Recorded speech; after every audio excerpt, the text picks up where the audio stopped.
পর্যটন নগরী কক্সবাজারে এতদিনেও গড়ে ওঠেনি পরিকল্পিত কোনো ডাম্পিং স্টেশন।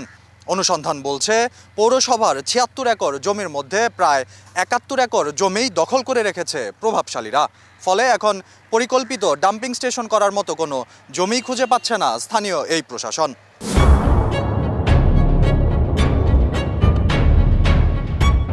কক্সবাজার পৌরসভার ৭১ একর জমি থাকলেও পৌরসভাটির দখলে নেই ৫ একর জমিও।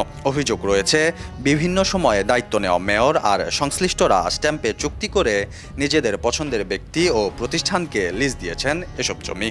মূলত ক্ষমতার অপব্যবহারের মাধ্যমেই প্রভাব খাটিয়ে পৌরসভার জমি দখল করে নিয়েছেন তারা। এই জায়গাগুলি অনেক কারণেই আমাদের এখন বেদখল বা আমাদের আয়ত্তের ভিতরে নেই। এর মধ্যে অন্যতম যেটা হচ্ছে আসলে এই পৌরসভাগুলো যখন তৈরি হয়েছিল এই পৌরসভাগুলিতে বিশেষ করে কক্সবাজারের মতো একটি পৌরসভা একটা এত সম্পদ হওয়া সত্ত্বেও এখানে হিউম্যান রিসোর্স ওইভাবে মোবিলাইজ করা হয়নি।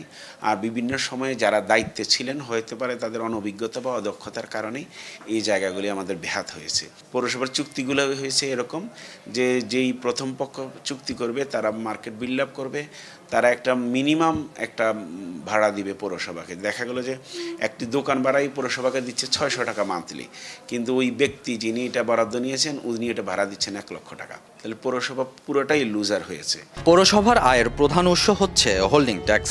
সরকারের নির্ধারিত হার অনুযায়ী ২০২৪-২৫ অর্থ বছরে হোটেল মোটেল থেকে প্রায় ৪০০ কোটি টাকা হোল্ডিং ট্যাক্স আদায় করা সম্ভব। কিন্তু পূর্ববর্তী মেয়র, কাউন্সিলর আর সংশ্লিষ্ট কর্মকর্তাদের অনিয়ম আর দুর্নীতির ফলেই বছরের পর বছর এই বিপুল পরিমাণ ট্যাক্স হারাচ্ছে পৌরসভাটি। এমন অভিযোগ খোদ পৌর প্রশাসকের। আমি এখানে আসার পর আমি যতগুলো চুক্তি দেখেছি তার 90% চুক্তি দেখেছি যে এই পৌরসভার প্রশাসন এগুলো কিছুই জানে না। তাদেরকে যখন জিজ্ঞাসা করেছি তারা বললো স্যার এটা মেয়র মহোদয় স্বাক্ষর করেছেন। এখন যেই পার্টি স্বাক্ষর করেছেন তারা কিন্তু চুক্তি এনে দেখাচ্ছেন, উনি দেখাচ্ছেন আমি তো স্যার মেয়র মহোদয়ের সাথে চুক্তি করে গিয়েছি, কিন্তু সরকারিভাবে পৌরসভার স্বার্থটি আর রক্ষিত হয়নি। কিছু কিছু সম্পদ এইভাবে বিল্ড আপ করা হয়েছে যে তাকে ব্যবহার করতে দেওয়া হয়েছে, ব্যবহার করতে দিয়েছে আপনি ব্যবহার করবেন আপনার সুবিধা মতো, পৌরসভাকে বার্ষিক খাজনা প্রদান করবেন। কী পরিমাণ খাজনা প্রদান করবে এটাও নির্দিষ্ট নেই। এখন দেখা গেলো অনেকে সেখানে বাড়ি তৈরি করে ফেলেছে, ৫ তলা ৬ তলা ১০ তলা বাড়িও আছে। এদিকে পর্যটন নগরীতে খোলা আকাশের নিচে ময়লার স্তূপ থাকাটা কতটা যৌক্তিক? এমন প্রশ্নের জবাবে পৌর প্রশাসক জানান, জাপান সরকারের উন্নয়ন সংস্থা জাইকা ও কক্সবাজার পৌরসভার সম্মিলিত প্রয়াসে বর্জ্য ব্যবস্থাপনায় আধুনিক ডাম্পিং স্টেশন তৈরির কাজ শুরু হওয়ার কথা রয়েছে।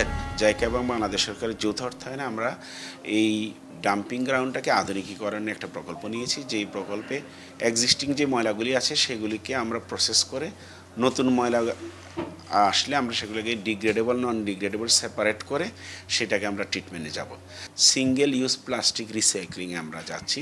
সেটা আমাদের মিঠাছড়িতে আমাদের জায়গা অধিগ্রহণ করা হয়েছে এবং বাস্তবায়নকারী সংস্থা হচ্ছে আমাদের ওয়ার্ল্ড ব্যাংকের অর্থায়নে হবে। সেটা বাস্তবায়নকারী সংস্থা হচ্ছে আমাদের ব্র্যাকের সাথে আমাদের চুক্তি হয়ে গেছে, অলরেডি কাজ শুরু হয়ে যাবে। ২৫ সালের শুরু থেকেই ডাম্পিং স্টেশন তৈরির কাজ শুরু হওয়ার কথা থাকলেও বিপত্তি বেঁধেছে জমি নিয়ে। পৌরসভার ৭১ একর জমির মধ্যে ৫ থেকে ৬ একর জমি ছাড়া সকল জমি অবৈধ ভোগ দখলে থাকায় ডাম্পিং স্টেশন করতে নতুন করে জমি অধিগ্রহণের কথা ভাবতে হচ্ছে পৌরসভাটিকে। স্থানীয়রা বলছেন, আধুনিক বর্জ্য ব্যবস্থাপনা কার্যকর করা গেলে অর্থনৈতিক লাভের পাশাপাশি সৌন্দর্য ফিরবে পর্যটন নগরী কক্সবাজারে, যা আগ্রহ বাড়াবে দেশি বিদেশি পর্যটকদের মাঝেও। মাহদি হাসান, কালেকণ্ঠ, কক্সবাজার।